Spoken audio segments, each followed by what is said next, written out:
Apocalipse capítulo 14, quero ler com os irmãos aqui os versículos 6 e 7. Uma porção muito preciosa da Escritura. Eu quero que os irmãos prestem bastante atenção, porque nós queremos continuar essa manhã a ministração da mensagem da semana passada, quando começamos a falar sobre a parábola da rede. Na verdade já são 2 semanas, né?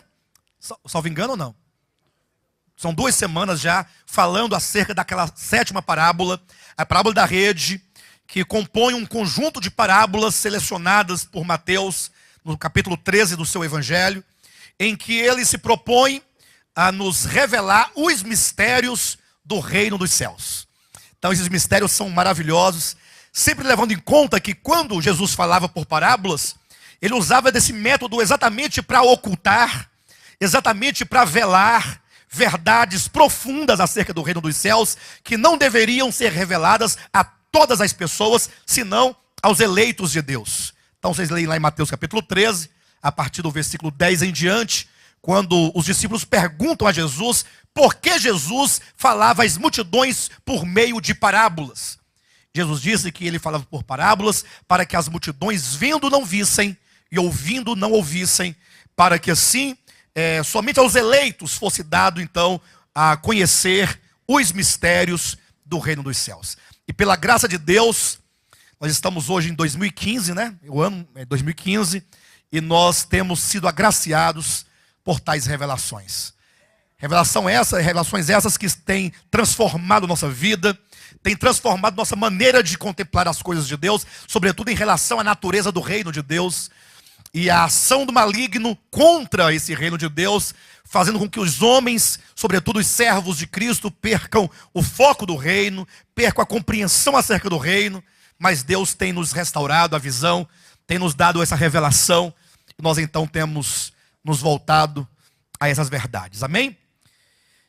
Apocalipse capítulo 14, versículos 6 e 7. Daqui nós vamos então lá para Mateus capítulo 25, versículo 30 em diante. E depois vamos ver se nós conseguimos chegar em Mateus capítulo 13, na parábola da rede, para poder fechar o entendimento. Diz assim o texto de Apocalipse 14, versículo 6. Vi outro anjo voando pelo meio do céu, tendo um evangelho eterno para pregar aos que se assentam sobre a terra, e a cada nação, e tribo, e língua, e povo, dizendo em grande voz: temei a Deus e dai-lhe glória, pois é chegada a hora do seu juízo. E adorai aquele que fez o céu, e a terra, e o mar, e as fontes das águas.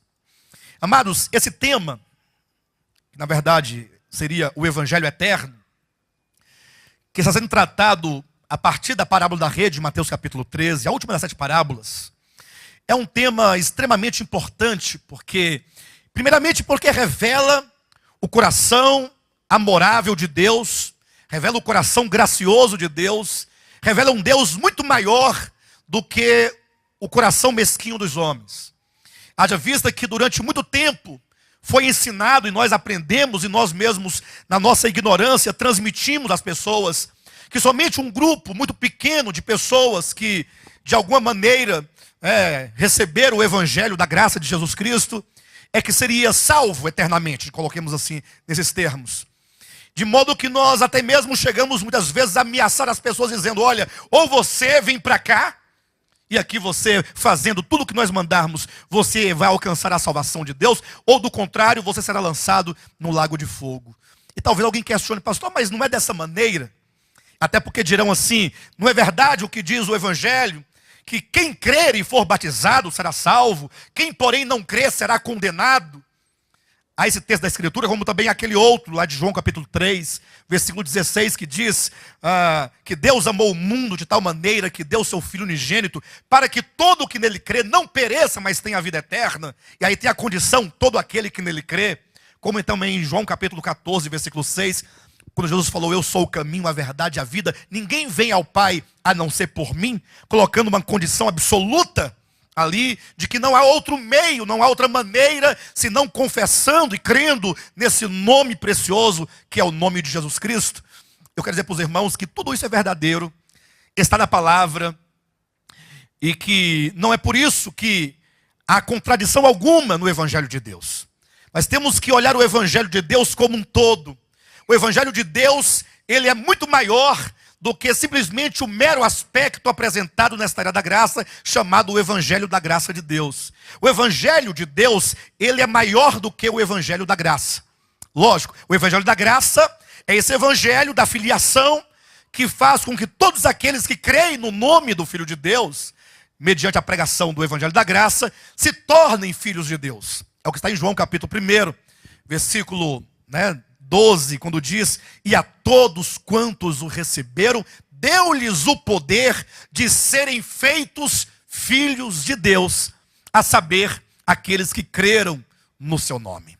Entretanto, o apóstolo Paulo, nas suas epístolas, ele fala acerca de um evangelho universal, um evangelho que alcança todos os homens, mesmo nos lugares mais remotos, em tempos remotos. Um evangelho que inclui toda a humanidade, não no sentido de um universalismo, mas no sentido de alcançar aqueles que viveram distantes, que nunca sequer ouviram falar acerca de Moisés, nem dos profetas, nem da lei, também não ouviram falar de Jesus Cristo, do modo como nós ouvimos falar no evangelho. E é por isso então que aqui em Apocalipse se apresenta uma outra faceta do evangelho.